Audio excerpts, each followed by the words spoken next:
Clash of Minds mempersembahkan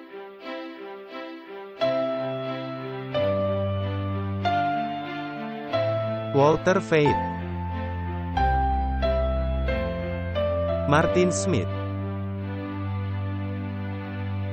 Martin Luther, tahun 1517. Konsili Trent, tahun 1545. Luka parah, tahun 1798. Kebangunan besar rohani, tahun 1844. Ensiklikal Rerum Novarum, tahun 1891. Konsili Vatikan II, tahun 1962. Paus Francis, tahun 2013.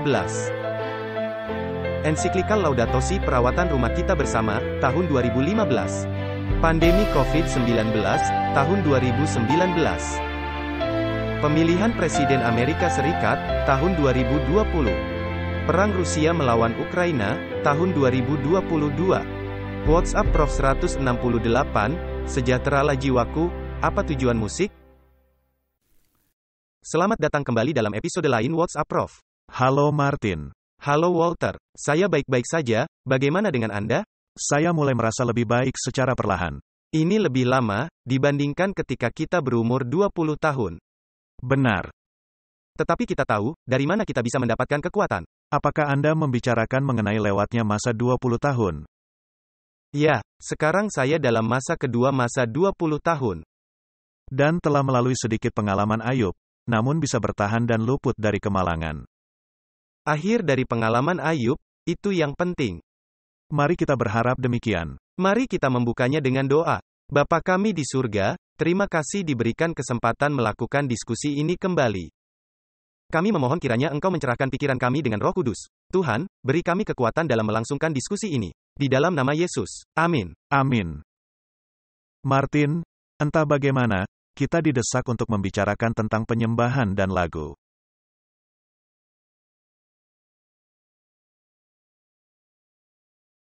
Dan apa yang harus dilakukan dengan adanya berbagai pengaruh dari dunia dalam hal gaya musik dan gaya penyembahan.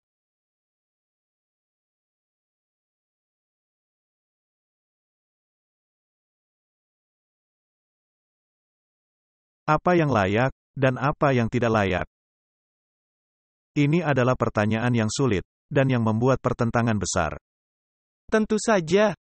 Banyak orang yang merasa gelisah ketika dihadapkan kepada gaya musik. Dulunya Anda ada dalam budaya rave, pengalaman audiovisual radikal. Apakah Anda membawa masuk musik populer ke dalam gereja? Ya, kami mencobanya, ketika saya belum menjadi penganut Advent, tapi ketika saya berupaya memulihkan perjalanan kekristenan saya. Ketika itu, kami berupaya membuat musik rave Kristen. Apakah menurut Anda itu layak? Tidak. Nah, ketika Anda menghadapi DJ, apakah itu semacam bentuk penyembahan?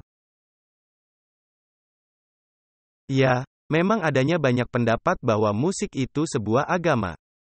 Memang sebuah agama. Adalah sebuah agama, sama seperti DJ yang ada di depan, atau bisa juga seorang artis yang ada di depan.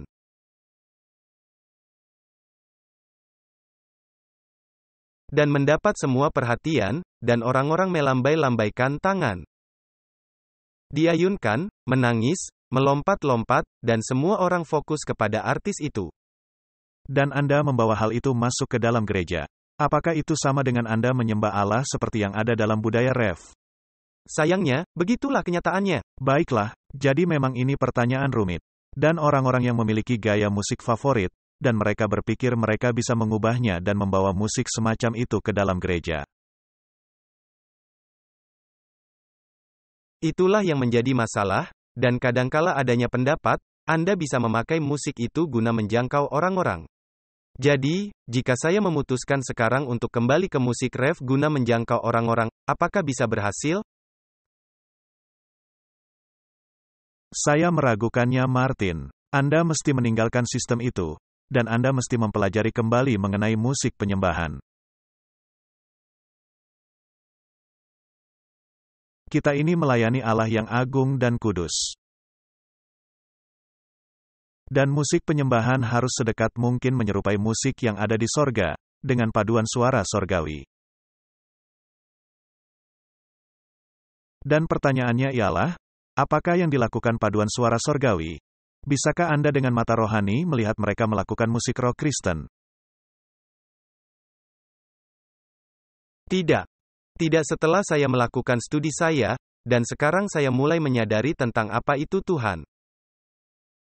Jadi dengan tidak mempedulikan genre, jenis musik, di mana Anda terbiasa dan menikmatinya, mesti adanya beberapa perubahan yang terjadi. Jadi mesti adanya program ulang.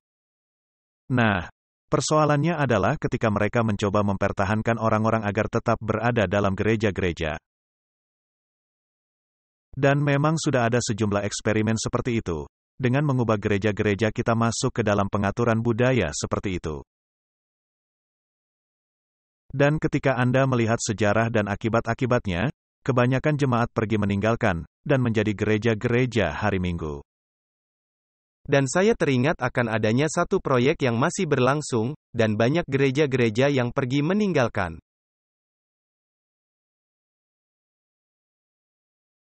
Benar, karena gaya, menarik kembali Anda kepada budaya yang asli.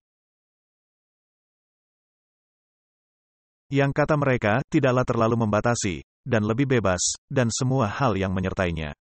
Jadi apa yang kita lakukan, dan bagaimana Anda merubah? Nah, saya adalah generasi yang jauh lebih tua, dibandingkan generasi Anda. Saya bertumbuh di zaman The Beatles dan Rolling Stone, dan beberapa tokohnya masih ada hingga sekarang. Dan mereka tidak mengubah gaya mereka. Dua kelompok musik yang Anda sebutkan ini menarik. Karena menurut gambaran yang ada di luar sana, mereka saling bertentangan. Ya, Kelompok The Beatles lebih bersikap konservatif dan indah, dan kelompok Rolling Stone merupakan musik rock sejati.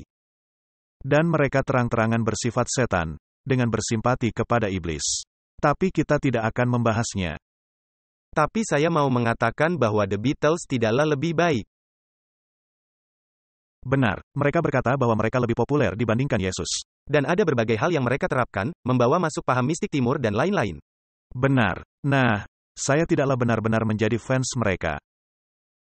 Ketika saya masih remaja, saya cenderung menyukai musik jenis musik psikedelik, seperti band The Moody Blues.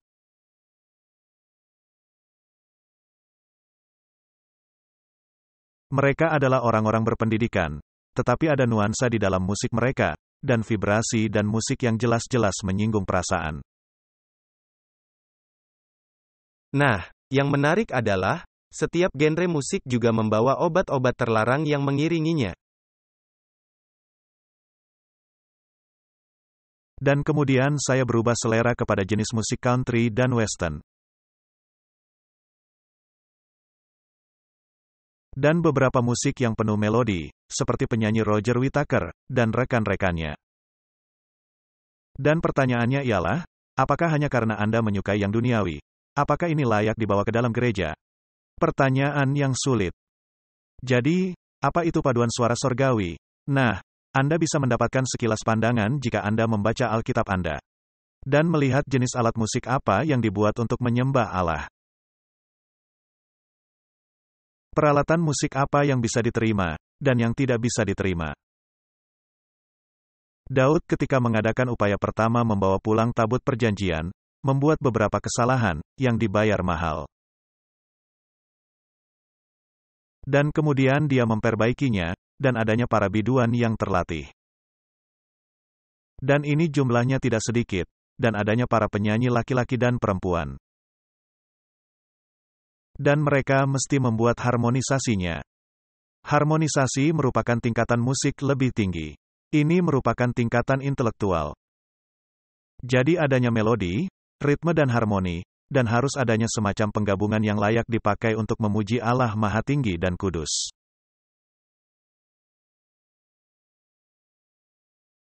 Aku kudus, karena itu engkau juga harus kudus. Jadi, marilah kita lihat topik yang kita beri nama, It Is Well With My Soul, lagu Sion 455 pada saat damai perjalananku, yang tentunya judul sebuah himne lagu. Mari kita membahasnya. Di sini ada sebuah surat dari tahun 1850. Di dalam tulisan roh nubuat yang berkata, saya melihat bahwa kita harus terus bangkit dan tetap unggul di atas kuasa kegelapan. Saya melihat menyanyikan pujian kepada kemuliaan Allah, sering mengusir musuh, dan seruan akan memukul mundur musuh dan memberi kita kemenangan. Nah, di sini ada seruan. Apa seruan ini? Apakah ini sekedar suara berisik, ataukah musik dengan nada meninggi? Ya, saya pikir begitu, ini bukanlah suara keras yang berisik. Benar, jadi, Alkitab sering membicarakan mengenai seruan. Dengan kata lain, bernyanyi dengan kapasitas penuh Anda. Itu artinya, baiklah, ketika Anda berseru, bukankah Anda meninggikan suara Anda? Ya. Jadi, ketika Anda bernyanyi dan menyebutnya berseru, bukankah Anda meninggikan suara Anda? Ya. Baiklah, apakah dengan suara tak teratur, ataukah mesti masih berada dalam harmonisasi dan melodi? Ya. Nyanyian dapat memukul mundur musuh. Dan semakin Anda menghadapi masalah, semakin Anda bisa bernyanyi dengan penuh semangat. Itulah pada dasarnya, maknanya. Bukan menyanyi dengan berbisik-bisik. Saya melihat ada begitu banyak orang yang memuliakan Allah di Israel dan ada banyak kesederhanaan seperti anak kecil. Ada 2 poin yang sangat penting. Ya, kita melakukan kesederhanaan seperti anak kecil. Anda harus mempermuliakan Allah. Jadi ini tidak boleh memusatkan kepada diri sendiri atau kepada dunia, melainkan kepada Allah. Dan harus adanya sikap kesederhanaan bagaikan kanak-kanak. Dengan kata lain, mesti adanya unsur mendasar yang menyukakan telinga.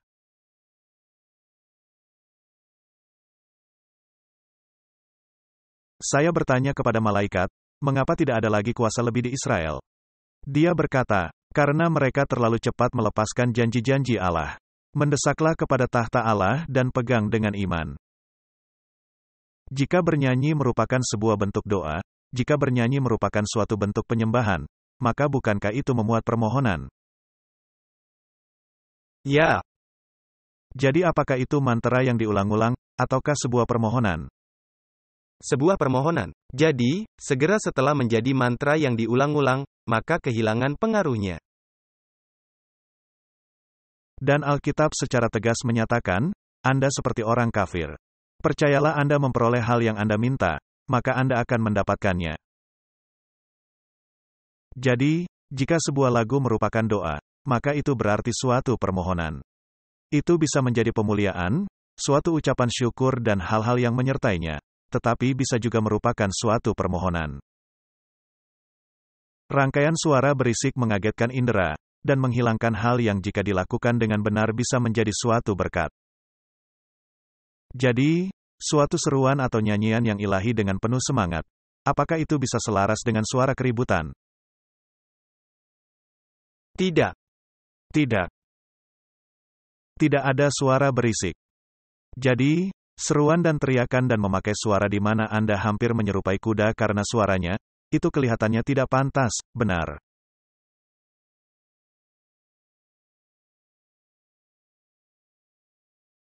Kuasa agen-agen setan yang dicampur dengan suara berisik, dan mengadakan pawai, ini disebut sebagai karya Roh Kudus. Dan tidakkah kita melihat hal itu dalam skala besar dalam budaya musik rave di dalam konser rock dan juga di dalam gereja-gereja? Ya. Dan itu menjadi masalah, karena Anda terbiasa akan hal tersebut di lingkungan sekuler, ketika Anda pergi ke gereja, adalah mudah untuk membawa masuk hal tersebut. Dan kemudian hal itu tidak lagi mengagetkan Anda. Ya, karena Anda sudah terbiasa. Jadi, itu menjadi hal sulit. Karena sekali Anda terbiasa akan hal ini, untuk menghilangkannya, Anda mesti mengupayakan keselarasan kepada kehendak Allah. Jadi, bukankah hal yang dilakukan dunia adalah membuat Anda tidak peka? 100%. Membuat Anda tidak peka pada prinsip-prinsip indah mengenai doa.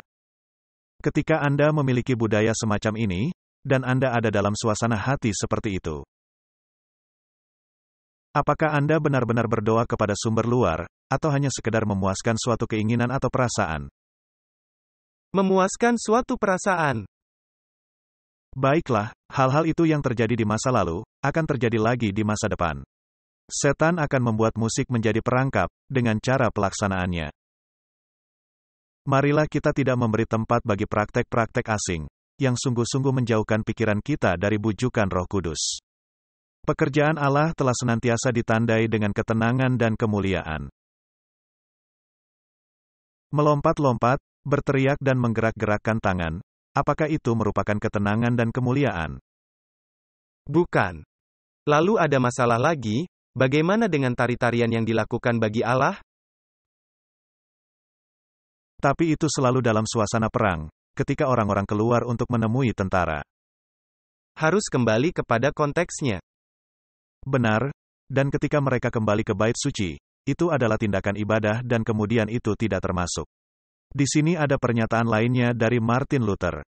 Dia memiliki hal menarik untuk dikatakan. Dia sangat terlibat dalam bidang musik. Dan dia menuliskan beberapa himne indah. Saya tidak suka dengan orang yang membenci musik. Karena ini merupakan pemberian Allah. Musik mengusir iblis dan membuat orang-orang bersukacita. Karenanya mereka melupakan semua amarah, ketidakkudusan, kesombongan dan hal-hal yang menyertainya.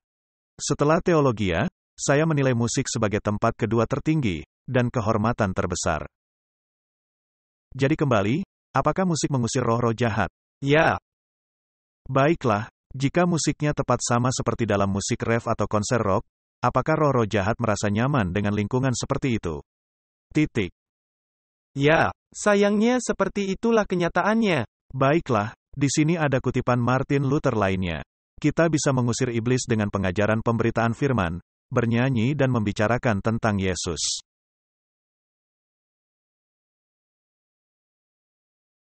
Apakah itu selaras dengan hal yang telah kita baca dari tulisan Roh Nubuat?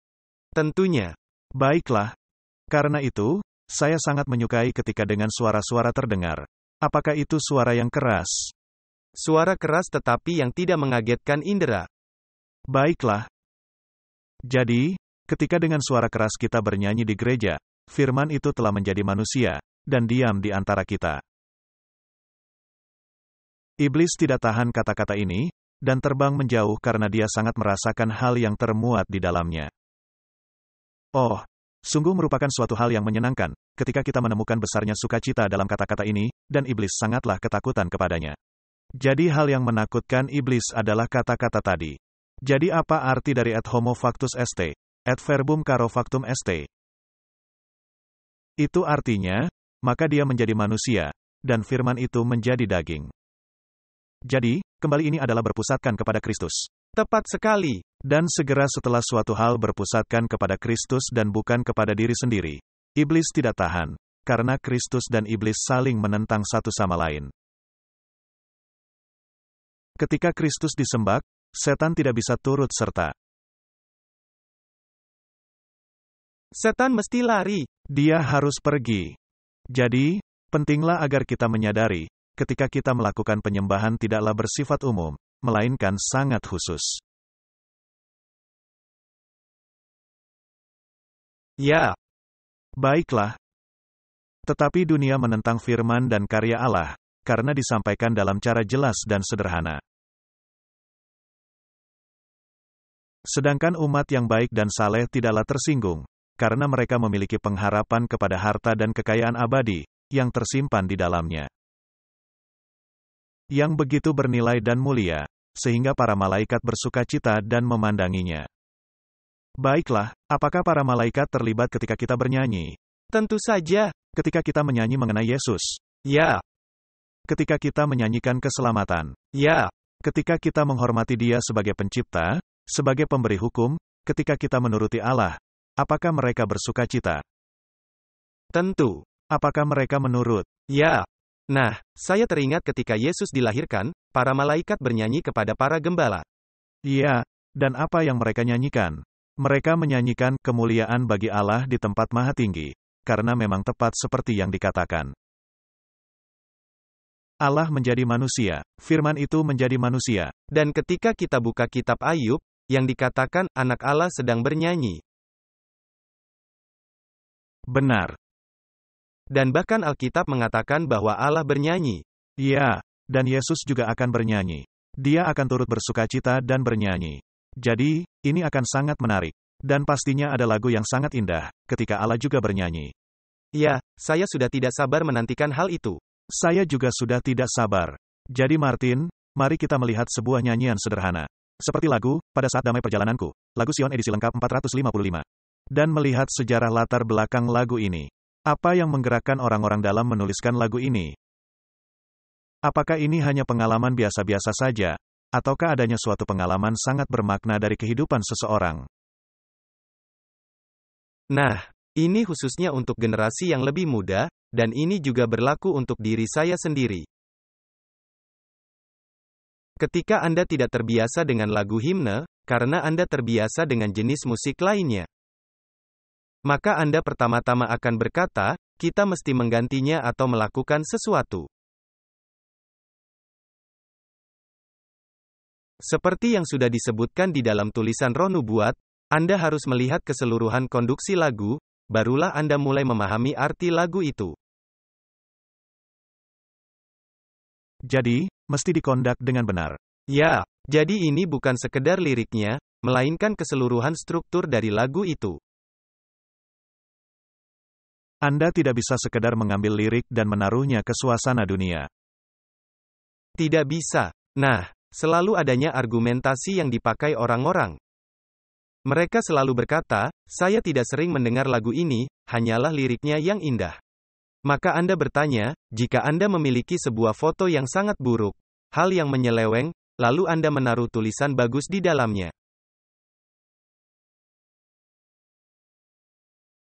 Suatu ayat Alkitab, ini tidak akan membuat gambarnya menjadi lebih baik. Benar. Itulah sebabnya jika Anda memiliki struktur yang benar, dan dengan adanya lirik yang indah, maka ini membukakan suatu makna baru kepadanya. Jadi kata-kata lagu ini, pada saat damai perjalananku, atau saat duka sendu, ketika kedamaian seperti sungai mengiringi jalanku. Apapun nasibku aku berseru, baiklah, baiklah bagiku.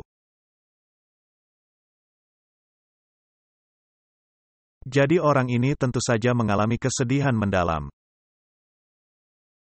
Tetapi dia memiliki kedamaian seperti sungai. Lalu dalam refrainnya dikatakan, baiklah, bagiku, baiklah, baiklah bagiku. Segala dosaku ditanggung Yesus di kayu salibnya itu. Oleh kuasanya sekarang ku ditebus, pujilah Tuhan hai jiwaku. Apakah adanya doktrin dalam lirik itu? Ya, banyak sekali. Jadi, keadaan di sekelilingnya jelas tidak menyenangkan, dan ada kesedihan dalam jiwanya.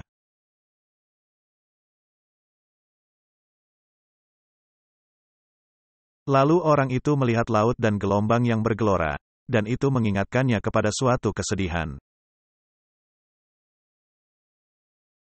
Tetapi kemudian adanya kedamaian yang datang dari suatu pengajaran.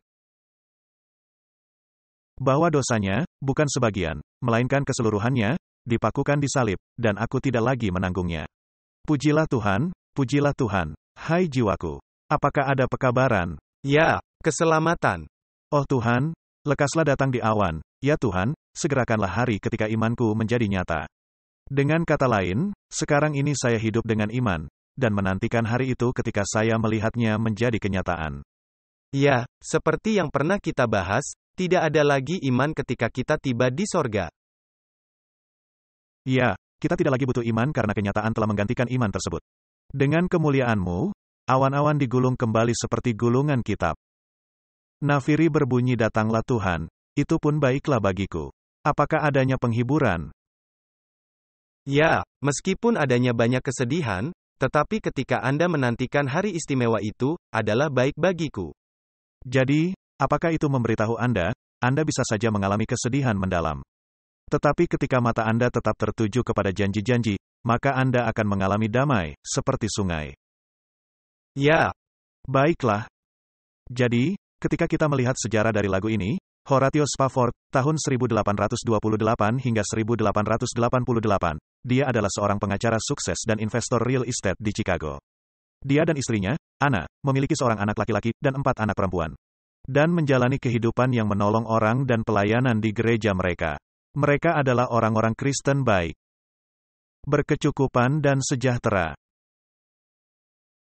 terpandang dalam masyarakat, bersifat menolong kepada orang-orang miskin. Mereka menjadi orang Kristen panutan. Hingga pada tahun 1871, di mana pada tahun itu, mereka kehilangan anak laki-laki mereka, yang berusia 4 tahun karena demam scarlet. Dan beberapa bulan kemudian, kebakaran besar Chicago melenyapkan sebagian besar kepemilikan properti mereka. Kedengarannya seperti kisah Ayub. Mereka bisa bertahan 2 tahun lagi, hingga tiba pada tahun 1873. Tragedi kembali menghantam, ketika keluarga Spafford berencana mengunjungi Eropa. Tetapi karena bisnisnya, membuat Horatio tidak turut serta. Dan di dalam pelayaran kapal laut yang ditumpangi Anna dan 4 anak perempuannya, bertabrakan dengan kapal laut lainnya, dan dengan cepat tenggelam. Hanya Anna yang selamat, dan segera mengirimkan suatu telegram menakutkan dengan kata-kata, "Hanya saya yang selamat." Kita bisa membayangkan ketika Spafford menerima kabar itu, pastinya sangat terpukul. Tetapi dalam pelayarannya untuk menemui Anna, di dekat lokasi di mana anak-anak perempuannya tenggelam, Spafford terilhami untuk menulis lirik dalam lagu Pada Saat Damai Perjalananku, lagu Sion edisi lengkap 455. Tidak seperti lagu-lagu patah hati lainnya, lagu ini tidak berfokus kepada hal kehilangan, melainkan kepada pengharapan yang bisa diraih. Tidak diragukan Spafford terguncang dengan kehilangan anak-anak perempuannya. Tetapi hatinya diarahkan kepada kesetiaan Allah di tengah-tengah bencana, dan pekerjaan Yesus dalam menyelamatkan orang-orang berdosa.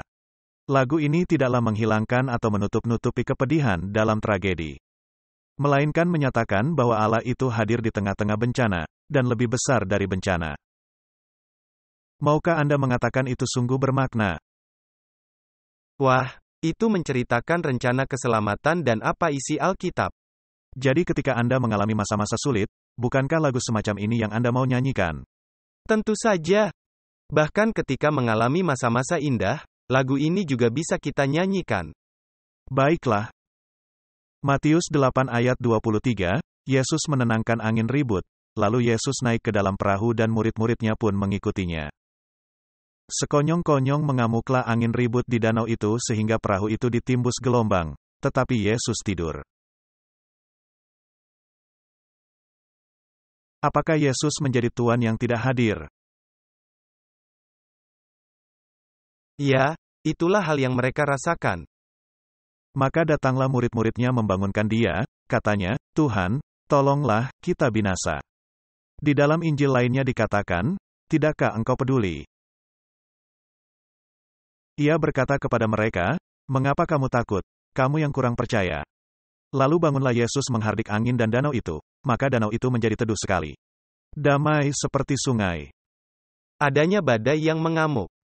Pertama, adanya badai, lalu timbul reaksi. Apa reaksinya? Mencari Yesus. Jadi Martin, ketika kita melakukan penyembahan, dan kita menyembah di tengah-tengah badai kehidupan, apa solusinya? Yesus. Mencari Yesus, benar. Baiklah. Dan heranlah orang-orang itu, katanya, "Orang apakah dia ini, sehingga angin dan danau pun taat kepadanya?" Jadi kembali mereka mencari hal fisik, dan kehilangan pekabaran spiritual. Jadi, bagaimana cara Anda mendapatkan pengalaman spiritual? Nampaknya oleh bencana. Sayangnya begitu, Alkitab dipenuhi kisah-kisah semacam itu. Dan tentunya Anda mesti belajar. Bahkan tulisan Roh Nubuat dipenuhi akan hal itu. Baca saja buku Testimonies to the Church, volume 1. Ini memang sungguh luar biasa. Anda bisa ada dalam posisi seperti istri Ayub, yang berkata, "Kutuki saja Allah, dan matilah." Atau Anda berkata, "Bahkan jika Allah membunuhku, aku tetap melayani Dia." Salah satu dari dua hal itu. Kemudian Anda bernyanyi, "Pada saat damai perjalananku." Benar. Jadi, dalam bait 1 adanya badai yang menghantam. Seperti kisah yang ada di dalam Alkitab, badai itu semestinya membuat Anda terhubung kepada Kristus. Atau badai akan melumatkan Anda dan Anda akan hancur. Jadi badai semestinya membuat Anda terhubung kepada Kristus. Nah, dalam bait 2, penulis berbicara mengenai rencana keselamatan. Dosa-dosa saya bukan sebagian, melainkan keseluruhannya. Persyaratan pengampunan, langkah-langkah menuju keselamatan adalah mengakui, bertobat, percaya dan diubahkan. Anda setuju? Ya, dan jika Anda melewatkan bagian-bagian ini, maka itu bukan pertobatan yang seutuhnya. Baiklah, setiap penyembahan kepada Allah harus keluar dari hati yang mengucap syukur. Karena bagaimana Anda bisa menyembah Allah jika Anda tidak mengucap syukur? Atau Anda menyembah Allah karena ketakutan? Itu tidak bisa. Sama seperti ibu mertua saya yang ateis berkata, "Mengapa saya mesti berdoa? Kan saya yang bekerja mendapatkan makanan ini." Lalu saya menjawab, "Anda diciptakan, sehingga Anda bisa memakannya." Jadi, Anda harus mengakui, Anda harus bertobat, Anda harus percaya, dan Anda harus diubahkan. Jadi tanpa adanya perubahan, proses ini tidak bermakna. Jadi ini mesti menghasilkan. Ini tidak seperti rutinitas harian, seperti membaca surat kabar. Kutipan lainnya, orang-orang yang hanya menunggu hingga menjadi layak. Bagi penerimaan ilahi, sebelum berani menuntut janji-janji Allah, sedang membuat kesalahan fatal. Hanya Yesus yang menyucikan kita dari dosa, hanya Dia yang bisa mengampuni pelanggaran-pelanggaran kita. Yesus telah berjanji untuk mendengarkan permohonan, dan yang mengabulkan doa-doa, dari mereka yang datang kepadanya dalam iman. Banyak yang memiliki pemikiran samar-samar, bahwa mereka mesti berupaya sangat keras agar mendapat berkat-berkat Allah. Saya belum siap menghadap Allah, karena saya belum membereskan masalah saya. Itulah hal yang mereka katakan. Dan semua percaya diri menjadi hal kesia-siaan. Hanyalah terhubung kepada Yesus melalui iman. Hingga membuat seorang berdosa menjadi anak Allah yang penuh pengharapan dan keyakinan. Martin, jika kita tidak memiliki unsur-unsur ini dalam penyembahan kita, termasuk lagu-lagu kita, maka sesungguhnya kita menjadi kesia-siaan.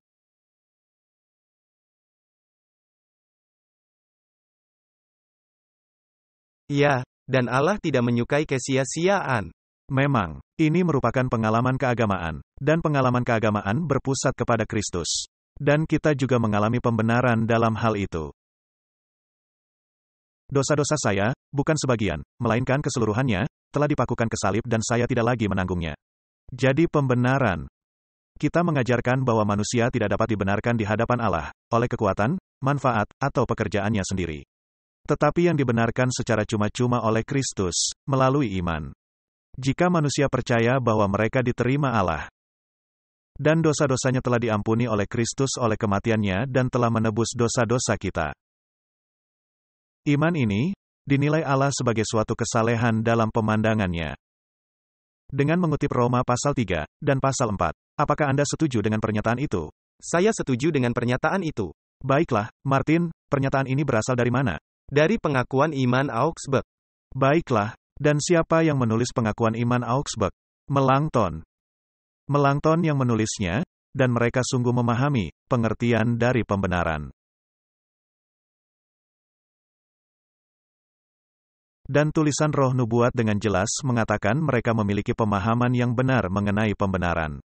Jadi baguslah untuk membacanya. Jadi marilah kita kembali membacanya. Kami mengajarkan bahwa manusia tidak dapat dibenarkan di hadapan Allah oleh kekuatan, manfaat, pekerjaan mereka, melainkan yang dibenarkan secara cuma-cuma oleh Kristus, melalui iman. Ketika mereka percaya bahwa mereka diterima Allah, dan dosa-dosa mereka diampuni oleh Kristus, dengan kematiannya menebus dosa-dosa kita. Iman ini, di hadapan Allah, dianggap suatu kesalehan. Mengutip Roma pasal 3 dan pasal 4.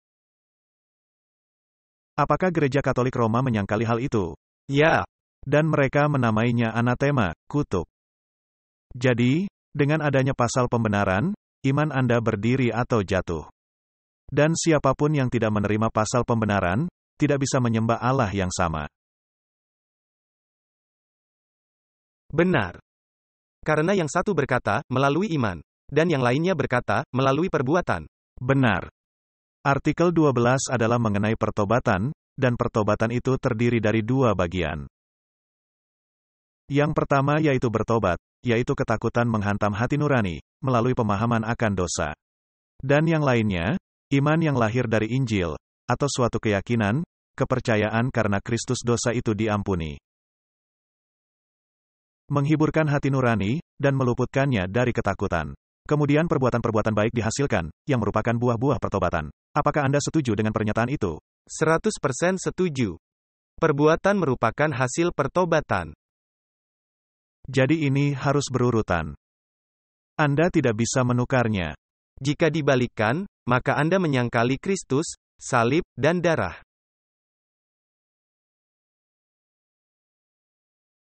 Tidaklah mengherankan kaum Jesuit sungguh mengesalkan saya bahkan hingga hari ini, karena mereka mengabaikan hal paling mendasar dalam Alkitab. Ya. Nah, saya ingin sedikit membahas tentang penyucian, yang adalah setelah pembenaran. Nah, pemahaman saya mengenai penyucian ialah, kita ambil contoh pencuri yang ada di kayu salib, Yesus membenarkan dan sesungguhnya menyucikan dia juga. Ya. Tetapi kemudian, jika pencuri itu bisa turun dari kayu salib, dia akan melakukan seperti yang semua kita lakukan, dia harus menjalaninya dan tetap dikuduskan. Dengan kata lain, mengizinkan Kristus bekerja dalam diri orang itu. Terus-menerus. Jadi pembenaran adalah suatu dekret pengadilan. Ini adalah konsep hukum. Pengudusan, kesalehan yang diterapkan, adalah sama seperti pembenaran, merupakan sebuah karunia. Ini bukanlah hasil perbuatan Anda, melainkan Anda mengizinkan Kristus yang mengubahkan Anda. Dan Anda tetap di dalamnya. Dan bukannya bekerja dari bawah ke atas. Iya. Dan melihat sifat alami manusia, Anda akan tersandung dan jatuh, tetapi Anda harus mengarahkan pandangan Anda ke salib. Dan Anda mesti senantiasa meminta Kristus bekerja di dalam diri Anda. Itulah cara kerjanya. Nah, bait 3 dalam lagu itu, adalah mengenai pengharapan Advent. Bisakah Anda melihat adanya perkembangan?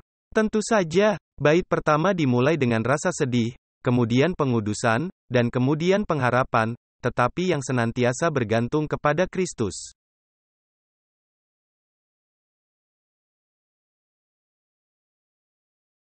Baiklah, kita berpindah ke pengharapan Advent.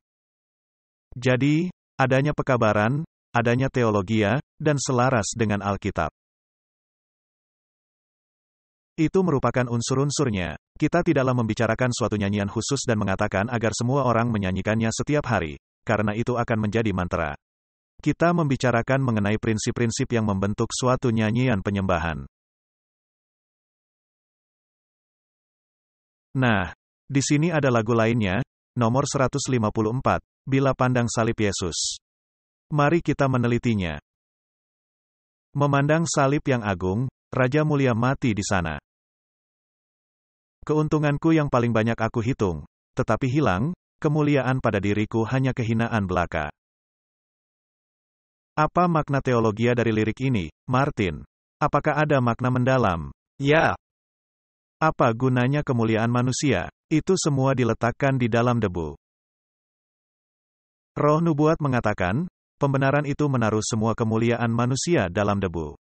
Dan di sini tertulis, semua kemuliaan kita ditaruh dalam debu. Dan yang menuangkan penghinaan pada semua harga diri kita. Tak boleh aku bermegah selain di dalam salibmu.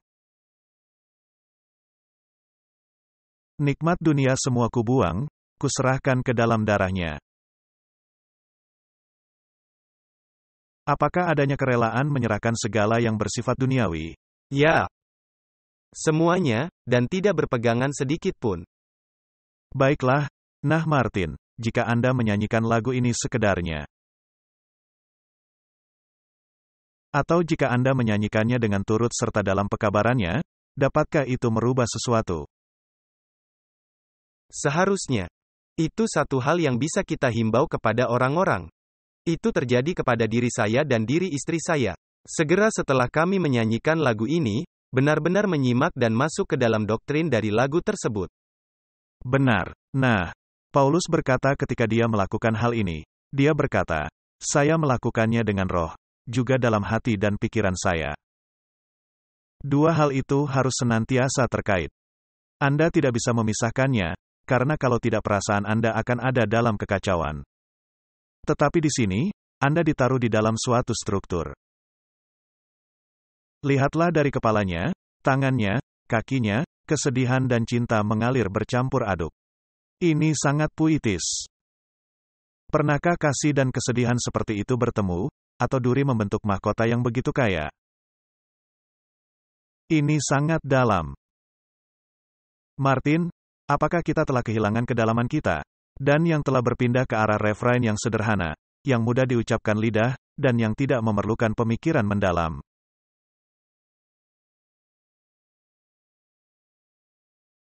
Itu benar. Nah, itu menjadi masalah. Karena saya rasa, kita hanya ingin duduk dan menikmati tanpa memikirkan apapun. Jika Anda tidak berpikir, maka itu hanya sekedar sesi santai, dan Anda menyalakan api unggun dan Anda bernyanyi. Nah, saya tidak berkata, kita tidak boleh melakukan itu. Tetapi jika dikaitkan dengan penyembahan yang sungguh-sungguh. Jika dikaitkan dengan penyembahan sejati, bukankah kita menginginkan pemikiran mendalam, dari hal yang kita nyanyikan? Saya rasa demikian. Apakah seluruh alam adalah milik saya? Itu adalah hadiah yang terlalu kecil. Kasih yang begitu menakjubkan, begitu ilahi, menuntut jiwaku, hidupku, semuanya. Martin, apakah Anda rela menyanyikannya? Ya, saya mau. Ini merupakan suatu keputusan amat besar. Ya, karena sekali Anda melakukan hal itu, Anda tidak bisa kembali. Baiklah. Lagu ini didasarkan kepada Galatia 6 ayat 14. Tetapi aku sekali-kali tidak mau bermegah, selain dalam salib Tuhan kita Yesus Kristus. Charles Wesley yang sangat aktif dalam menulis lebih dari 6.000 himne, mengatakan, dia akan berhenti menulis semua himnenya, hanya untuk menuliskan himne yang satu ini. Dan yang sama sekali tidak membanggakan semua keberhasilannya. Sungguh menarik. Itulah yang harusnya kita rasakan. Dan berdasar apa himnenya? Doktrin. Dan membuang kesombongan Anda. Baiklah, sekarang kita meneliti sejarah dari lagu, Bila Pandang Salib Yesus. Yang ditulis oleh Isaac Watts. Bila kupandang salib Yesus, tempat di mana Raja Kemuliaan mati. Semua harta dunia ini tak berarti, dan kupandang hina semua kesombonganku. Salah satu penulis himne terbesar, sepanjang zaman, menulis himne indah, Bila Pandang Salib Yesus. Isaac Watts, lahir di Inggris, anak pertama dari keluarga yang memiliki tradisi berbeda. Meskipun pelatihannya dalam bahasa Greka, Latin dan Ibrani bisa memberinya kesempatan menjadi seorang imam Anglikan. Dia memilih untuk menjadi seorang pendeta dari jemaat yang berbeda. Dia menjadi salah satu dari para pemberontak, benar. Adalah menarik ketika Wesley berkata, dia akan berhenti menulis himne hanya untuk himne yang ditulis oleh Isaac Watts. Pada saat kelahiran Watts, gereja-gereja di Inggris hanya menyanyikan lagu-lagu metrik Mazmur. Tetapi pada saat kematiannya, dia telah menanamkan benih dari suatu sistem himne yang lebih rumit. Himnenya yang berjumlah 600, yang ditemukan dalam 7 koleksi, yang membuat transisi dari sistem Mazmur yang kaku ke suatu sistem himne yang berdasarkan teologia, yang lebih bebas. Nah, ingat zaman di mana mereka hidup, yakni di abad pertengahan, di mana musik dianggap sebagai pemicu suasana hati dan seringkali dilafalkan. Khususnya di dalam gereja-gereja Katolik, ini dinyanyikan setiap saat dalam cara yang khusus. Benar. Dan sekarang Allah mendirikan reformasi dan mengajari orang-orang suatu hal, yang berbeda dalam musiknya. Nah Martin, jika Allah mengajarkan hal ini, apakah kita juga harus memeluknya?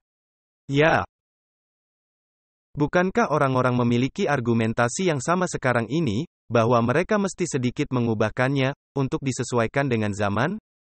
Baiklah, mari kita melihat prinsip-prinsipnya. Jadi, himne apa yang memasukkan suatu teologia yang kompleks, dalam sebuah bentuk yang ideal untuk nyanyian jemaat? Himne seharusnya menggemakan tema khotbah. Dia mendesak bahwa lagu-lagu dalam gereja, seharusnya bersifat injili penuh, dan tidak sekedar penambahan kepada Mazmur. Bahwa himne seharusnya dikarang dengan bebas, dan tidak hanya berdasarkan huruf-huruf dari kitab suci. Dan himne seharusnya menyatakan ungkapan langsung, sehingga pemikiran dan perasaan dari penyanyi, tidak hanya mengingat peristiwa-peristiwa masa lalu. Dengan kata lain, Anda mesti turut serta, dan menjadi sebuah interaksi yang hidup. Anda bisa saja mengutip kitab suci, tetapi yang bisa memakainya secara seni berkhotbah. Anda bisa mengatakan hal yang Anda rasakan, dan hal yang Anda dapatkan dari hal yang Anda baca. Isaac Watts juga menulis teks yang cocok dengan ukuran mazmur paling umum, yang bisa dinyanyikan oleh jemaat manapun. Dalam berbagai nada, sehingga setiap barisnya memuat suatu pemikiran yang lengkap. Ini adalah penting, karena himne seperti mazmur metrikal sebelumnya, dibawakan oleh penyaji atau pemimpin pujian. Pemimpin akan menyanyikan sebuah frase, dan kemudian jemaat akan menggemakan kembali hal yang telah dinyanyikan. Jika suatu pemikiran dijabarkan dalam dua frase, hal ini akan terpecah oleh teknik pengajaran ini. Watts menghaluskan proses ini, dengan memasukkan suatu pemikiran lengkap ke dalam suatu frase tunggal, sebanyak mungkin. Baiklah, jika Anda melihat metode ini. Suatu pemikiran lengkap dalam sebuah frase tunggal. Itu mudah untuk diserap. Dan juga yang membuat mudah untuk diingat. Ya. Dan jika Anda menambahkan sajak, maka itu akan mudah diingat.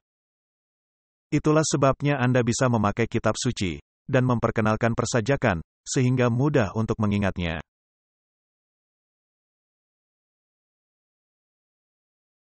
Contoh lain dari dampak teologianya kepada himnenya, yaitu bahwa dia mengedit teks yang didasarkan kepada Perjanjian Lama.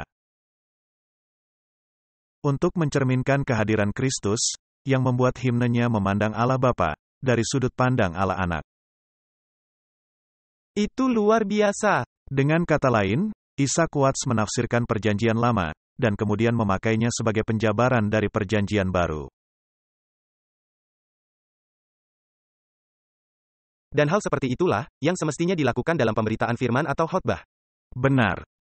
Jadi, bait keempat dari himne aslinya dimasukkan, dan memberikan suatu gambaran sangat kuat. Merah tuanya yang sekarat, seperti jubah, menyebar di atas tubuhnya di atas pohon. Lalu aku mati bagi seluruh dunia, dan seluruh dunia mati bagiku. Adalah menarik mereka menghilangkan teks ini, yang saya sangat sukai. Ini sangat bersifat teologia. Ini sangat dalam. Dan juga memiliki suatu pemikiran bahwa Anda memisahkan diri Anda dari dunia. Ya. Dunia tidak memiliki tempat dalam gereja. Benar. Allah berkata, kita ada di dalam dunia, tetapi bukan berasal dari dunia. Benar. Nah, Martin, apakah ini menghilangkan sukacita dan pengalaman? Tidak, sama sekali tidak. Jika ini bersifat kitab suci, maka sesungguhnya semakin meningkatkan sukacita dan pengalaman. Nah, jika Anda ingat, ini membuat kita berpikir tentang orang yang melompat-lompat dan berteriak, dan yang katanya bisa berbakti di hari apa saja. Dan yang katanya, hentikan kebohongan ini, bahwa hanya hari Sabtu. Allah adalah Allah dari hari Minggu, Senin, Selasa dan semua hari. Jadi bagaimana Anda bisa membawakan hal tadi, kepada jenis musik yang ada di sini? Wah, ini sangat jauh, bagaikan timur jauh dari barat. Dan jika Anda mengangkat tangan Anda, dan yang menyetujui hal semacam itu, maka lebih baik keluar dari gereja tersebut dan berkata, wah, ini sudah menjadi tempat kediaman roh-roh jahat. Dan menjadi tempat hingar-bingar. Nah, masalahnya adalah, ada yang berkata, pakailah musik itu, guna menjangkau orang-orang dan membawanya masuk. Tetapi ketika Anda membawanya masuk, lalu mereka akan mendengar musik berbeda, maka mereka akan berkata, wah, ada apa ini? Tepat sekali. Jadi, dua baris terakhir dari bait itu membentuk kiasmus. Seperti yang dicatat oleh ahli himne, J. Richard Watson. Suatu perpindahan dari cara huruf C dari abjad Greka, yang ditemukan dalam bait keempat, yang mengambil pemikiran dari Galatia 6 ayat 14. Perhatikan kata salib yang dibentuk di antara kata det dan glob dalam dua baris itu. Bila pandang salib itu, merupakan salah satu sajak Watts paling indah. Dan contoh yang sangat baik mengapa dianggap sebagai titik tumpu dalam transisi ke himne. Pendeta Carlton Young, redaktur dari UM Himnal tahun 1989, mencatat bahwa himne ini merupakan suatu hal sangat berbeda. Dibandingkan sajak awal Watts, yang memiliki ciri sebagai sajak perbaktian, atau sebagai parafrase mazmur. Beberapa ahli himne telah mencatat bahwa himne ini yang pertama-tama diterbitkan dalam Hymn and Spiritual Songs di tahun 1707 merupakan contoh sangat bagus. Dari banyak tekniknya yang terbaik, seperti kemampuannya untuk menulis baris awal yang menangkap perhatian orang, mempertahankan suatu tema dan membawanya ke suatu titik puncak. Jadi Martin, menulis sebuah himne merupakan suatu proses yang rumit. Karena adanya konstruksi keseluruhan yang tadi kita sebutkan, ini bukan sekedar menulis lirik. Harus ada emosinya. Ya. Apakah ada perasaan? Ya. Apakah ada doktrin? Tentu saja. Berpusatkan pada Kristus. Ya. Haruskah memiliki keselamatan dan topik mengenai keselamatan? Ya. Baiklah. Dan strukturnya mesti ada ritme, struktur, melodi dan harmoni. Semuanya mesti ada. Jadi dalam himnal, teks diatur dalam dua nada berbeda. Yang pertama adalah Hamburg, yang ditulis oleh orang Amerika, Lowell Mason, di tahun 1824. Nada ini berasal dari lafal Gregorian, yang kemungkinannya adalah Benedictus. Jadi, itulah hal yang terjadi di abad pertengahan, di gereja abad pertengahan. Dan yang pertama kali diterbitkan dalam edisi ketiga, dari Boston Handel and Haydn Society Collection of Church Music. Nada kedua, Rockingham, dikarang oleh orang Inggris, Edward Miller, di tahun 1790, pertama kali dicocokkan dengan teks dalam hymn Ancient and Modern. Himne ini sangat kuat, karena memasukkan banyak alat puitis, sebagai contoh. Kiasan bertentangan, oksimoron, ditemukan dua kali dalam bait pertama. Seluruh harta dunia, kuanggap tidak berguna. Itu adalah kiasan pertentangan. Karena bagaimana bisa kehilangan menjadi suatu keuntungan? Dan yang menganggap rendah, semua kesombonganku. Ini adalah kiasan pertentangan lagi. Jadi ada tekniknya di sini. Bait ketiga berisi paradoks dalam mahkota duri dan ada dua pertanyaan retoris di paruh kedua bait ini. Pernahkah kasih dan kesedihan seperti itu bertemu, atau duri menyusun mahkota yang begitu kaya? Dan karya ini berakhir dengan puncaknya, menuntut jiwa saya, hidup saya, segalanya. Jadi adanya suatu teologia yang mendalam, adanya kiasan pertentangan, di mana dua hal bertentangan menjadi kenyataan. Iman adalah dasar segala sesuatu yang kita harapkan, dan bukti dari segala sesuatu yang tidak kita lihat. Itu adalah kiasan pertentangan. Sangat alkitabiah. Ini adalah kiasan pertentangan yang alkitabiah. Bahkan tulisan Roh Nubuat memakai jenis bahasa semacam ini. Benar, dan jika Anda tidak memilikinya, Anda tidak bisa menyukakan Allah. Jadi, Anda mesti menerima kiasan pertentangan. Ya. Dan itu berarti Anda mesti menerima pembenaran. Ya. Jadi himne Bila Kupandang Salib itu, yang dipenuhi dengan teologia, dan yang meminta respon emosional dari penyanyinya. Jadi emosi dilibatkan. Benar, himne ini diubahkan menjadi suatu pernyataan iman yang melintasi garis denominasi dan generasi. Menurut sarjana himne, Lionel Adey, kata-kata, semua hal kesia-siaan yang sangat menarik hatiku, aku korbankan. Memiliki suatu makna, yang bersifat pribadi kepada masing-masing penyanyi. Jadi, sesungguhnya Anda bisa menyanyikan lagu itu, dan dikaitkan kepada diri Anda sendiri. Ini bisa dinyanyikan secara bersama oleh suatu jemaat, tetapi juga yang bersifat pribadi. Benar, jadi Anda tidak sekedar menyanyikan mantra orang. Dan sama dengan emosi, yang tadi kita sebutkan. Adanya keterlibatan emosi, tetapi mesti dalam tatanan yang benar. Anda tidak bisa menjadikan emosi sebagai pendorong yang utama. Ya. Jadi, salah satu yang mungkin memerlukan tindakan atau penolakan. 3 janji pada klimaks nyanyian pujian, jiwaku, hidupku, seluruh hidupku, adalah pengorbanan yang dulunya hanya diwajibkan bagi mereka yang bersumpah biara.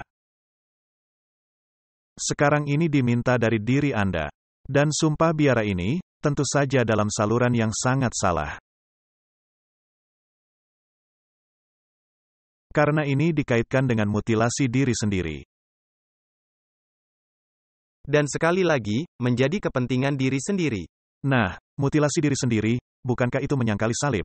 Ya. Sangat menyangkal. Jadi, sifat teologia dari himne ini, berfungsi sangat kuat dalam konteks untuk pelayanan penyembahan. Adey melanjutkan, mengatakan mengenai saat menerima sakramen, penyair ini merenungkan mengenai kasih. Yang mengubahkan alat penyiksaan pengadilan dan kematian itu, menjadi saluran belas kasihan ilahi. Himne ini merupakan adikarya yang menandai kepandaian seorang manusia, yang mempengaruhi jutaan penyanyi di segala zaman. Seperti yang dikatakan Dr. Yang, himne ini membangun jembatan sukses dari Mazmur kepada himne. Dan yang membebaskan gereja untuk menciptakan suatu badan hidup dari pujian lagu-lagu Kristen. Itu merupakan hal yang dikehendaki Allah. Ini harus bersifat pribadi, tetapi yang harus berakar kepada kitab suci. Nah Martin, sekarang kita melihat himne lainnya. Kita memakai himne-himne ini sebagai contoh. Untuk melihat strukturnya, untuk melihat metodologinya, dan hal yang mesti ada.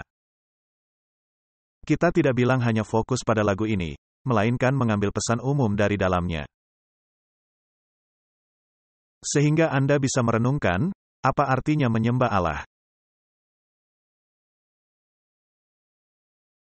Khususnya ketika Anda memakai lagu-lagu. Ya. Nah, lagu ini lebih bebas. My Jesus, I love thee, ku kasih padamu. Lagu Sion edisi lengkap 248. Ku kasih padamu, Yesus milikku, ku buangkan dosaku, terimalah aku. Engkau penebusku, Tuhan yang mulia, ku kasih padamu sekarang ya Yesus. Ini adalah lagu yang ceria, bukan? Dan ada ucapan syukur di dalamnya. Ada respon kepada salib di dalamnya. Haruskah adanya hal itu dalam himne kita? Ya, harus adanya pernyataan terima kasih. Benar. Ku kasih padamu karena kasih-Mu engkau tebus aku di salib itu. Agar aku selamat engkau disiksa, ku kasih padamu sekarang ya Yesus. Apakah adanya teologi di sini? Indah sekali. Selama hidup ini ku kasih engkau aku puji sepanjang umurku. Suka maupun dukaku, kan berkata ku kasih padamu sekarang ya Yesus. Jadi berapa lama proses kasih ini akan terus berlanjut? Hingga pada akhirnya. Hingga pada akhirnya, sepanjang umur Anda. Dan jika Anda kehilangan rasa ucapan syukur ini, jika Anda kehilangan pandangan akan salib, maka Anda kehilangan pengalaman kekristenan Anda. Jadi, apakah himne itu untuk mengingatkan Anda kepada pengalaman kekristenan Anda? Ya, dan untuk mengangkat Anda ketika Anda jatuh. Dan untuk menolong Anda keluar dari selokan, ketika Anda tidak berdaya. Dan ketika Anda sudah keluar, dengan sukacita menyatakan terima kasih. Baiklah, jadi, apa yang menjadi hasil akhirnya? Di negeri yang mulia, yang selalu senang engkau aku sembah di surga yang terang. Di sana ku nyanyi dengan mahkota ku kasih padamu sekarang ya Yesus. Jadi, apapun yang menimpa Anda dalam kehidupan ini adalah janji Allah. Sedangkan orang ingin mendengarnya dan merasakannya sekarang. Ingat pelacur yang kita bahas dalam pembahasan Tuhan yang tidak hadir. Dia berkata, dia telah membawa upahnya bersamanya. Dia telah membawa kantung uangnya. Apa bagusnya? Ayo, aku akan memenuhi keperluanmu sekarang. Jadi, apa sejarah himne ini, dan mengapa pengarang menuliskannya? Himne ini ditulis oleh William R. Featherstone. Ku kasih padamu, Yesus milikku, ku buangkan dosaku, terimalah aku. Engkau penebusku, Tuhan yang mulia, ku kasih padamu sekarang ya Yesus. Teks dari himne favorit ini, khususnya dari para kaum Injili Northern. Kemungkinan ditulis di saat pertobatan dari pengarang William Ralph Featherstone, ketika dia masih remaja. Martin, dia masih remaja. Dan ini alasannya, mengapa kita memilih lagu yang ini, karena dia masih remaja. Dan apakah masih ada kaum remaja, hari-hari ini yang sibuk dengan musik, khususnya di dalam gereja? Dan yang tidak merasa bahwa himne agak sedikit membosankan. Baiklah, tetapi Martin, William ini bertobat. Apakah dia memahami pertobatan yang dialaminya? Ya. Jadi pastinya dia telah merenungkan dan telah mempelajari kitab suci, karena ini didasarkan kepada kitab suci. Ini merupakan curahan dari pemahaman lengkap yang dialaminya. Ya, ini bukan himne yang rumit. Kesederhanaan dan kesungguh-sungguhan teksnya telah selaras kepada orang-orang Kristen lebih dari 150 tahun, khususnya sebagai himne undangan atau doa. Jadi, Featherstone, yang kadang-kadang disebut Featherston, lahir di Montreal, Quebec, Kanada. Di mana orang tuanya merupakan anggota dari Gereja Methodist Wesley. Pendeta Carton Young, redaktur dari UM Himnal, mengatakan, himne ini dikarang sekitar pertobatan pengarangnya, di tahun 1858. Dan ketika dia dimasukkan ke dalam London Hymn Book, dan tidak ada keterangan lain, mengenai Featherstone. Sebuah bait yang dimasukkan ke dalam UM Himnal, muncul dalam bait ketiga dalam banyak buku himne. Selama hidup ini, ku kasih engkau. Engkau aku puji sepanjang umurku. Suka maupun duka, ku kan berkata, ku kasih padamu, sekarang ya, Yesus. Seorang muda dalam masa remajanya, telah memikirkan kematian yang akan datang di dahinya. Dahi Yesus. Jadi, bait ini memiliki ciri dari himne romantik abad 19 yang fokusnya pada kematian. Bait terakhir yang menyebutkan rumah yang mulia yang ada di sorga, mengatakan tujuan yang sama dalam cara yang lebih positif. Ini sesungguhnya menunjukkan memang adanya hari-hari menyedihkan, tetapi ada pengharapan pada akhirnya. Bait 2, 3, dan 4, dalam himne yang aslinya, masing-masingnya memasukkan rujukan kepada dahi. Sebagai suatu tema menyatukan, memakai duri di dahimu, embun dingin kematian di dahiku, mahkota kemuliaan di dahiku. Jadi adanya hal yang ditaruh ke dalam pikiran Anda. Ini sesungguhnya bagus, dia mengulanginya, tapi tidak terus-menerus. Itu poin yang sangat bagus, Martin. Tema menyatukan lainnya adalah baris terakhir dari masing-masing bait, yakni, ku kasih padamu, sekarang, ya, Yesus. Fokus ini mengenai kasih penyanyi kepada Kristus, memenuhi seluruh himne sejak baris pertama. Jika seluruh 4 bait asli dimasukkan, kata kasih muncul 10 kali. Menarik, bukan? Ungkapan lainnya tentang kasih, termasuk, penebusku yang penuh rahmat, Tuhan yang mulia. Sama seperti himne lainnya di zaman ini, himne ini mengungkapkan pengabdian penuh kepada Kristus, dengan bahasa penuh keakraban. Apakah itu merupakan tema yang bisa kita perkenalkan kepada musik kita? Kita harus, tetapi ini tidak bisa dibuat-buat. Karena ini berasal dari hati yang mengalir. Baiklah, jadi adanya himne yang lebih sederhana. Tetapi yang masih tetap memiliki semua persyaratan. Apa arti dari melayani Kristus? Bukankah menarik, anak kecil, seperti kanak-kanak, dan kemudian adanya remaja yang menulis himne indah ini? Jadi ini menunjukkan kerumitan yang tidak sama seperti yang sebelumnya, tetapi hasil akhirnya tetap sama. Benar, dan juga tergantung tahapan Anda dalam pengalaman kekristenan Anda.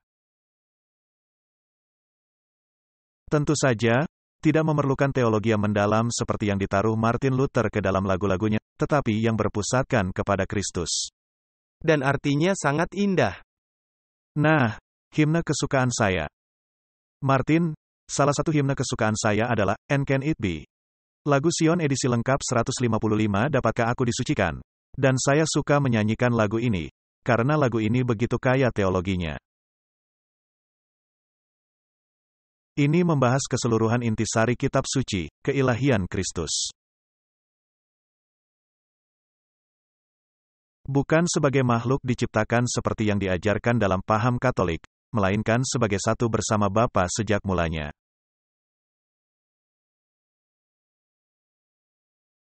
Dan bukan makhluk yang diciptakan. Benar.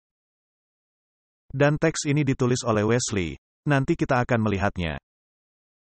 Jika Anda melihat kata-kata dalam lagu ini, dan jika Anda melihat melodinya, ada tema yang tersurat. Dan Anda bisa menyanyikan seperti biasa, atau dengan penuh semangat.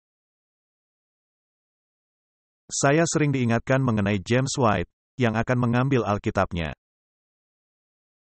Haruskah saya juga mengambil Alkitab saya? Tidak perlu, saya tidak akan membukanya, saya hanya akan memegangnya. Dan ketika jemaat menyanyi, mereka seperti sedang menyanyikan lagu pemakaman. Saya telah berada di banyak gereja, di mana rasanya ingin mati, karena setiap saat kedengarannya seperti pemakaman. Maka James White akan berkata, ayo, dan menyuruh mereka untuk bersemangat dan menyanyi dengan semangat. Jadi Anda mesti menyanyikan lagu ini juga dengan penuh semangat. Dan bisa ditambahkan crescendo, suara semakin keras. Harusnya begitu. Setiap lagu yang Anda nyanyikan, bahkan jika itu adalah doa, nyanyikanlah dengan penuh perasaan. Maka itu akan mengubahkan suasana. Martin, bisakah Anda membacakan himne ini? Jangan saya terus yang baca. Tentu saja, ini adalah himne kesukaan Anda, tapi saya telah menyanyikan berulang kali bersama Anda. Dapatkah ku disucikan oleh darah penebusku? Ia mati karena aku, bagiku dialah terpaku. Kasih ajaib, sungguh mulia Kristus mati bagi aku. Martin, ini adalah suatu teologia yang luar biasa. Adanya darah Kristus tertumpah. Dia mati bagi kita. Semua hal yang disangkali oleh paham Katolik. Dan kita semua yang mengakibatkan penderitaan Kristus itu. Dan Kristus mati bagiku. Saya turut bertanggung jawab atas kematian Kristus, sama seperti orang-orang Farisi zaman kuno. Kasih ajaib, sungguh mulia, Kristus mati bagi aku. Itu menakutkan bagi banyak orang. Tentu saja, banyak orang yang tidak bisa menyanyikan lirik itu. Jadi, saya akan menyanyikannya. Dan ketika saya menyanyikannya, saya akan menyanyi kuat-kuat. Ya, seperti yang kita telah dengar sebelumnya. Ya, saya tidak ingin bergumam. Saya akan menyanyikannya kuat-kuat, karena itu keyakinan saya. Dan saya mau setiap orang di bumi, entah dia Islam, entah dia orang Hindu, entah dia orang Katolik, saya ingin mereka tahu bahwa saya mempercayai hal ini. Karena itu saya ingin menyanyi kuat-kuat sehingga mereka bisa mendengarnya. Amin. Lalu dalam refrainnya, kasih ajaib sungguh mulia Kristus bagi aku. Ini terkait. Berapa banyak teologia yang ada? Ini merupakan doktrin Alkitabiah yang lengkap. Iya, pada mulanya adalah firman, dan firman itu bersama dengan Allah, dan firman itu adalah Allah. Ditinggalkan tahta Bapa, sungguh besar anugerahnya. Dihampakannya dirinya, dan mati untuk manusia. Besarlah kemurahannya, dan ya Tuhan, ku milikmu. Jadi mengapa dia ditemukan? Karena kasih karunia dan kemurahannya. Apakah ini nyanyian pertobatan? Ya. Allah menemukannya. Diubahkan dan bertobat. Apa yang menobatkannya? Pemahamannya akan peristiwa yang terjadi. Apakah penulis ini memiliki pemahaman Alkitabiah dari rencana keselamatan? Tentu saja. Anda tidak bisa menyanyikannya, jika Anda tidak mengalaminya, benar. Dan jika Anda tidak bisa menyanyikannya, maka Anda bukan orang Kristen, melainkan orang kafir. Tepat sekali, Anda tidak sedang berjalan dalam jalan yang benar. Lama jiwaku tertawan, dalam dosa kejahatan. Sinar matamu memancar, hati yang gelap bersinar. Kini bebaslah jiwaku, ku bangun, ikut Tuhanku. Apakah adanya teologia dalam lirik itu? Itu adalah pertobatan. Apakah sebuah panggilan? Ya. Apakah itu terjadi pada para murid-murid? Jadi, mengapa mereka mengikut Yesus? Dan mengapa mereka lepas dari penjara mereka? Kita semua berada dalam penjara. Jadi, ada banyak teologia di dalamnya. Saya bisa menyanyikannya. Ini terjadi pada diri saya. Jika ini tidak terjadi pada saya tidak bisa menyebut diri saya seorang Kristen. Ini juga terjadi pada Anda. Ya. Anda mengenalinya. Tentu saja, di penjara bawah tanah. Apakah penting memahami lirik yang Anda nyanyikan? 100% penting. Baiklah. Ku tak takut penghukuman, Yesuslah beri pengharapan. Aku hidup dalam Tuhan, berjubahkan kebenaran.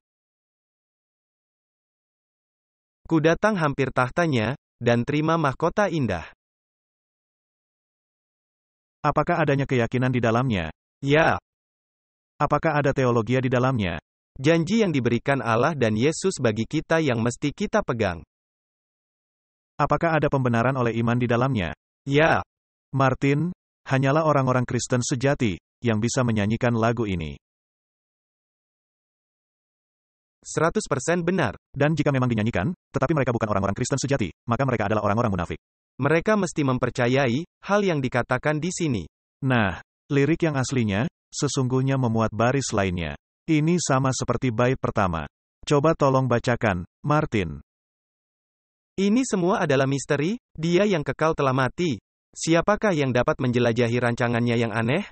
Dengan sia-sia serafim sulung mencoba untuk menyuarakan kedalaman kasih ilahi.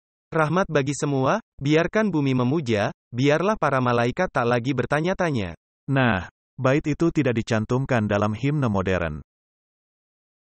Karena ini sedikit rumit. Saya amat menyukainya. Teologinya mendalam. Saya bahkan akan menyerukan lebih keras. Benar. Saya menyukai teologia, karenanya ingin menyerukannya kuat-kuat. Dengan kata lain, menyanyikannya dengan penuh semangat. Ini semua adalah misteri. Dia yang kekal telah mati. Ini adalah kiasan bertentangan. Kita melihat hal itu terjadi setiap saat. Dan Alkitab juga memakainya. Jadi Alkitab penuh dengan kiasan berlawanan. Jadi siapa yang bisa memahami rancangannya yang aneh? Bagaimana mungkin kita bisa memahaminya? Bahkan serafim yang lahir pertama, tidak bisa memahami hal ini. Tetapi dia mesti melihat dan mempelajarinya. Rahmat bagi semua. Biarkan bumi memuja, biarlah para malaikat tak lagi bertanya-tanya. Ini pastinya membuat heran pikiran, entah bagi para malaikat, juga bagi manusia. Tetapi tidak usah heran, percaya saja. Jadi dalam teks aslinya ada 5 bait. Tetapi mereka menghilangkan yang rumit. Jadi ada 4 bait, jadi dalam buku nyanyian kita, bait kelima menjadi bait keempat. Ku tak takut penghukuman. Jadi ini adalah suatu himne teologia sangat indah. Dan refrainnya ialah, Allahku mati bagiku. Dan itu adalah hal yang Anda ingin serukan.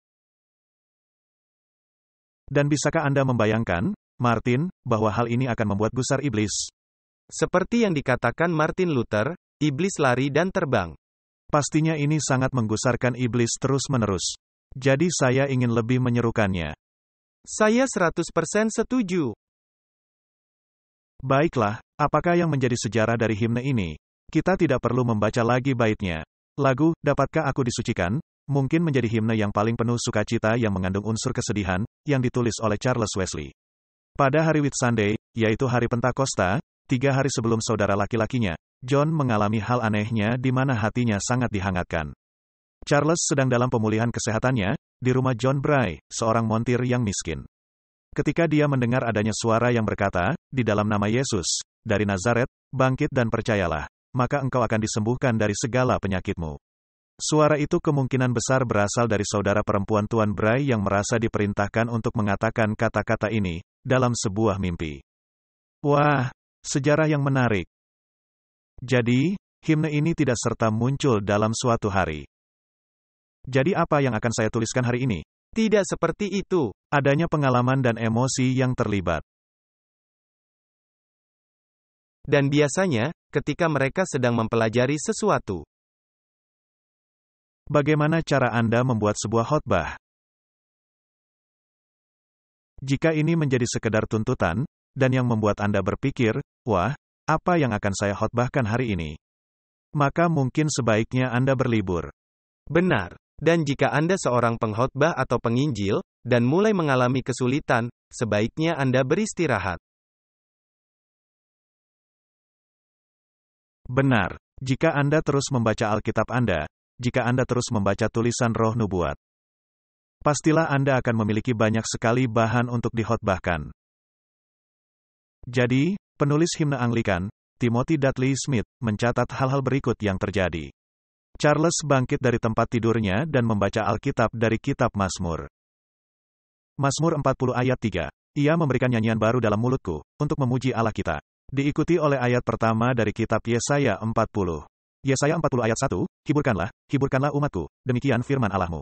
Dia menuliskan dalam catatan hariannya, saya menemukan kedamaian dengan Allah, dan bersukacita di dalam pengharapan kasih Kristus. Seruan dari saudara perempuan Tuan Bray, memicu keyakinan di dalam diri Charles, yang belum pernah dirasakan sebelumnya. Tergerak dan diyakinkan dalam roh, Charles menggumuli kata-kata ini, hingga dia bersandar dalam imannya. Mengetahui bahwa oleh iman, kita diselamatkan. Dia kembali ke tema itu. Ini lahir dari pembenaran oleh iman. Benar. Dan segera setelah pengalaman pertobatan ini, Charles menulis 2 himne, dan kemeriahan dari kasih luar biasa yang dia pahami. Dapatkah aku disucikan, dan di manakah jiwa keingintahuanku akan dimulai? Yang ada dalam United Methodist Hymnal UM. Telah ada sejumlah perdebatan mengenai himne mana yang lebih dahulu ditulis. Namun, sebagian besar sarjana saat ini menerima yang terakhir sebagai himne pertama yang ditulis oleh Charles setelah pengalaman pertobatannya. Tidak masalah, lagu itu ditaruh dalam kronologi dari karya-karya Wesley. Dan lagu, Dapatkah Aku Disucikan, telah menjadi dan tetap menjadi himne karya Charles yang luar biasa. Yang mengungkapkan sukacita luar biasa dalam menerima keselamatan. Kita bisa saja mencari di internet, adanya paduan suara dan para penyanyi yang menyanyikannya.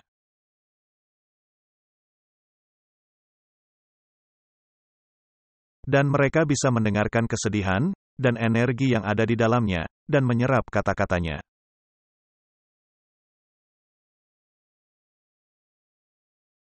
Dan melihat, apakah lagu ini mengangkat kerohanian Anda, atau menjadi mantra. Ya. Jadi, lirik lagu ini sangat berterus terang. Wesley memulainya dengan suatu seruan, Dapatkah aku disucikan oleh darah penebusku? Kata-kata ini diikuti oleh pertanyaan retorika. Dia mati bagiku, siapa yang menyebabkan rasa sakitnya? 2 gaya itu merupakan gaya puitis Charles yang khas. Kiasan yang dipakai oleh masing-masing bait, menimbulkan kesedihan, khususnya di dalam bait keempat, yang mengingatkan akan peristiwa Petrus dan Paulus. Yang secara mukjizat lepas dari penjara bawah tanah, seperti yang dibahas Charles. Seperti yang dikisahkan dalam kitab Para Rasul pasal 12 dan pasal 16. Bait pertama menggambarkan kekaguman dan keheranan dari tindakan penebusan Allah, dan yang menawarkan kasih karunia cuma-cuma bagi semua orang. Meskipun itu menimbulkan penderitaan bagi Allah. Keheranan ini sering diulang-ulangi dengan frase bagiku. Di baris ketiga dan keempat. Bait kedua terus lanjut dengan rasa keheranan ini, dengan mengatakan, ini semua adalah misteri. Dia yang kekal telah mati. Di sini Charles menangkap pengertian berlawanan dari misteri domba Paskah, kematian penebusan dan kebangkitan Kristus. Dengan mengatakan, bahkan pimpinan para malaikat, tidak memahami dari kasih ilahi ini. Dan dalam bait 3, Charles membicarakan mengenai inkarnasi, yang menggemakan ayat Filipi 2 ayat 6-8. Dalam baris ketiga dan keempat, dihampakannya dirinya, dan mati untuk manusia. Bait 4 membandingkan penemuan baru kebebasan manusia dari dosa, kepada peristiwa lolosnya Petrus secara mukjizat dari penjara. Jadi, Wesley meminjam suatu baris, dari kisah populer, fiksi romantis di zamannya. Eloisa tu Abelat, oleh Alexander Pope. Matamu meredakan sinar yang menyilaukan, untuk melambangkan kasih dan kuasa Tuhan yang turun untuk membebaskan para tawanan. Dalam bait 5, Wesley berbicara mengenai pembenaran yang ada, yang kita alami dalam Kristus. Dan pemuliaan kita di masa depan, dalam hidup yang akan diberikan. Baris pertama, ku tak takut penghukuman, ini merujuk kepada ayat di kitab Roma 8 ayat 1. Roma 8 ayat 1, demikianlah sekarang tidak ada penghukuman bagi mereka, yang ada di dalam Kristus Yesus. Jadi, apakah ada teologi mendalam di situ? Tetapi itu adalah pertobatan Charles Wesley. Martin, pengetahuan apa yang dimiliki oleh orang-orang ini, sebelum mereka betul-betul bertobat? Ini sungguh luar biasa. Ya, memang semua teologinya sudah ada. Dan kemudian barulah dia berkata, saya diubahkan dan bertobat. Nah, lagu apa yang memasuki hati dan pikiran Anda, ketika Anda bertobat? Lagu yang berisi penyesalan, kegembiraan, dan sukacita. Ada himne yang istimewa, yang Anda ceritakan, ketika Anda bertobat. Ya, saya mengerti. Dan ini akan berbeda untuk masing-masing kita. Contohnya bagi saya suka lagu Oh Glorious Love. Di dalam kegelapan saya, Yesus menemukan saya. Benar.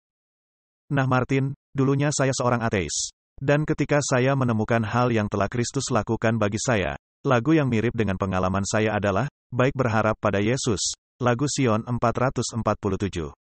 Hanya mendengar firman-Nya, di mana sebelumnya saya tidak melakukannya.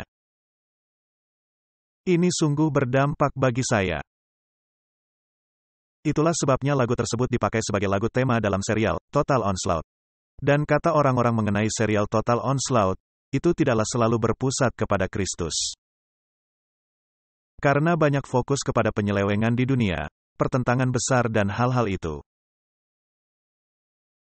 Mengapa saya memilih lagu tema itu, jika tidak berpusat kepada Kristus? Karena jika Anda telah membuang sampah-sampah, maka yang tersisa hanyalah Kristus.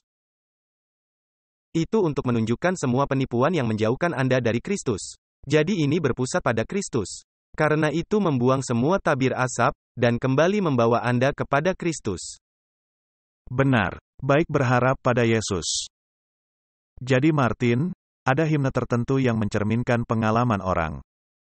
Tetapi harus adanya unsur teologia di dalamnya.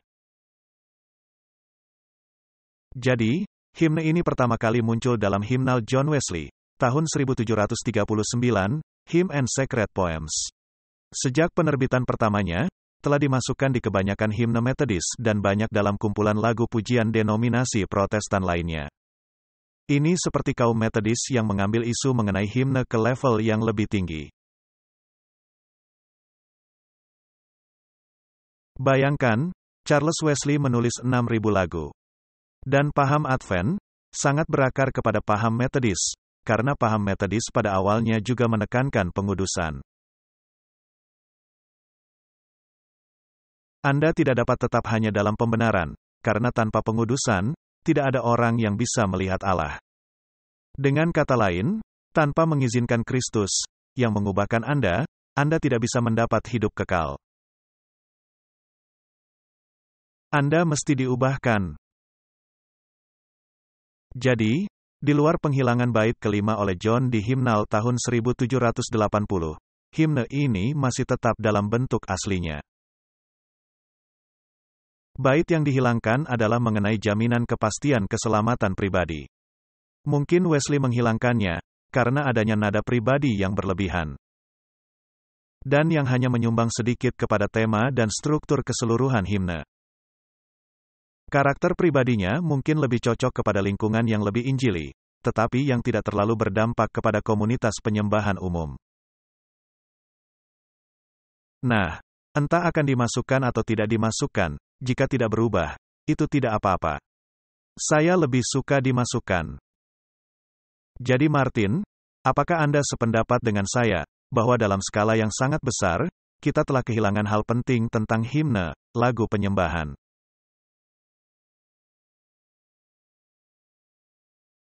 Nah, hal yang saya lihat adalah ketika Anda mendatangi sebuah gereja, dan jemaat menyanyikan himne.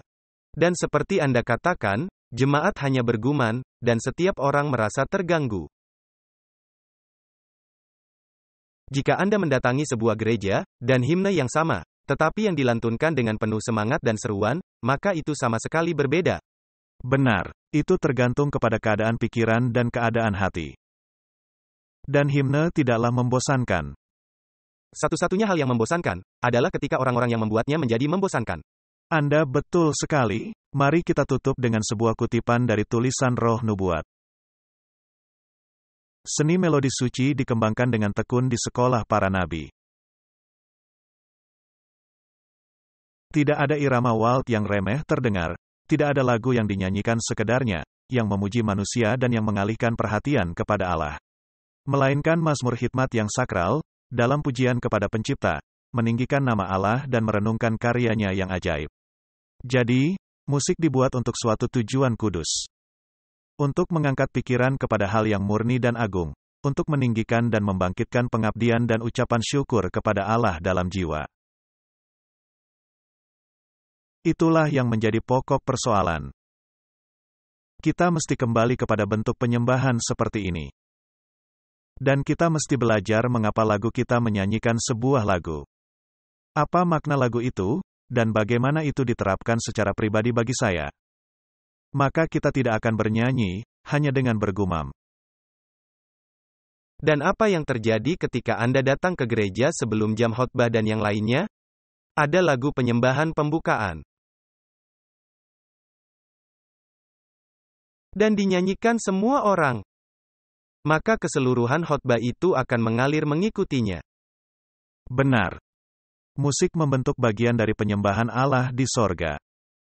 Dan kita mesti berupaya dalam nyanyian pujian kita, mendekati sejauh mungkin kepada harmoni paduan suara sorga.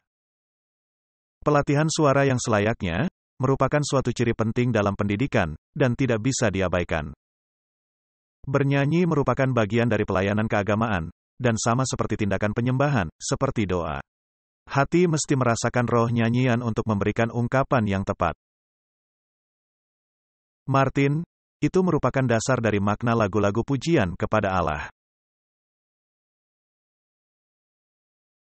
Dan apabila kita bisa kembali menemukan hal ini, maka ini akan sangat membuat perbedaan. Nah, dalam 7 tahun terakhir, semua aspek mengenai musik ini telah benar-benar mengubahkan kehidupan saya. Dan saya harus memberitahu Anda bahwa, begitu Anda mengizinkan Tuhan mengubah apa yang Anda anggap benar dan apa yang sebenarnya Allah inginkan dalam musik sakral, seluruh dunia menjadi terbuka. Jadi kiranya Allah memberi kita hikmat, ketika kita merenungkan hal-hal ini.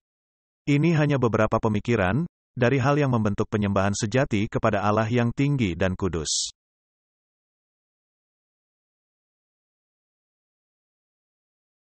Kiranya Allah memberi kita hikmat. Mari kita berdoa. Bapa kami di surga, kami ingin melayani Engkau, bukan hanya dalam pengajaran, melainkan juga dalam nyanyian. Dan kami ingin menjadi bagian dari pengalaman sorga, paduan suara sorga. Kami ingin bernyanyi dengan sukacita dan ucapan syukur, dan dengan pemahaman akan rencana keselamatan.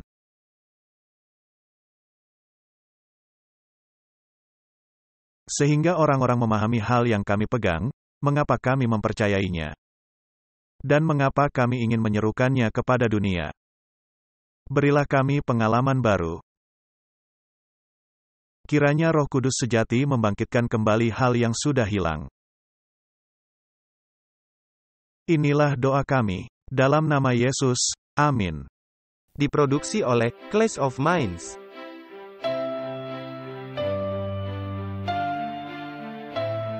Menampilkan pembicara, Walter Faith dan Martin Smith.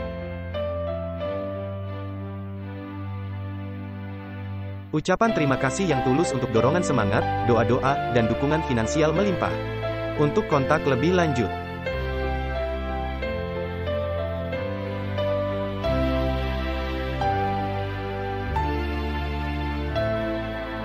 kami memuji Juru Selamat kami, Yesus Kristus, yang setia dan sejati untuk kasih karunia, dan kesempatan istimewa bekerja di kebun anggurnya, guna menjangkau jiwa-jiwa bagi kerajaannya yang segera tiba.